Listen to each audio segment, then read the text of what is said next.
জীবনে যত পাপ করেছেন এই পাপগুলো কাছে খাতায় লিখবেন যে আমি এই পাপ জীবনে করেছি। মনে করেন নিজের সাথে অনেস্ট হবেন, আয়নার সামনে দাঁড়াবেন, চোখ বন্ধ করে রাত্রেবেলা শুয়ে চিন্তা করবেন যে আমার তো বয়স হয়ে গেল 30, 40, 50, সারা জীবনে কি কি বড় বড় পাপগুলো করেছেন চিন্তা করে দেখবেন আপনি খুঁজে পাবেন।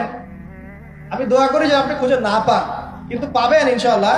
আপনি বহু বহু নামাজ আপনি পড়েন নাই, কাজা করেছেন, বহু রোজা আপনি রাখেন নাই, যাকাত ফরজ হয়েছে সেই কবে আপনি দেন নাই, হ্যাঁ হজ ফরজ হয়ে গেছে কবে করছেন না, করেন নাই, বোনের সম্পত্তি দেন নাই, প্রতিবেশীর সম্পত্তি মেরে খেয়েছেন।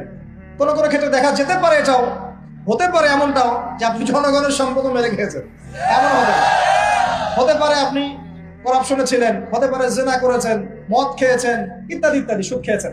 অনেস্টলি খাতায় লিখেন, লেখার পরে শেষ রাতে উঠে চোখের পানি ছেড়ে দিয়ে আল্লাহর কাছে 2 রাকাত নামাজ পড়ে বলেন, আল্লাহুম্মা আনতা রাব্বি লা ইলাহা ইল্লা আনতা খালাকতানি আনা আবদুক ওয়া আনা আলা আহদিক ওয়া ওয়া'দিকা মাস্তাতা'ত আউযু বিকা মিন শাররি মা সানা'ত আবু'ু লাক বিনি'মাতিকা আলাইয়া ওয়া আবু'ু বিযানবি ফাগফিরলি ফাইন্নাহু লা ইয়াগফিরু যুনুবা ইল্লা আনতা। এটা সাইয়্যিদুল ইস্তিগফার, ইস্তিগফারের সর্দার। যে ব্যক্তি সকালে পড়বে, রাত্রের আগে যদি মারা যায় জান্নাতি, রাত্রে পড়বেন সকালের আগে মারা গেলে জান্নাতি।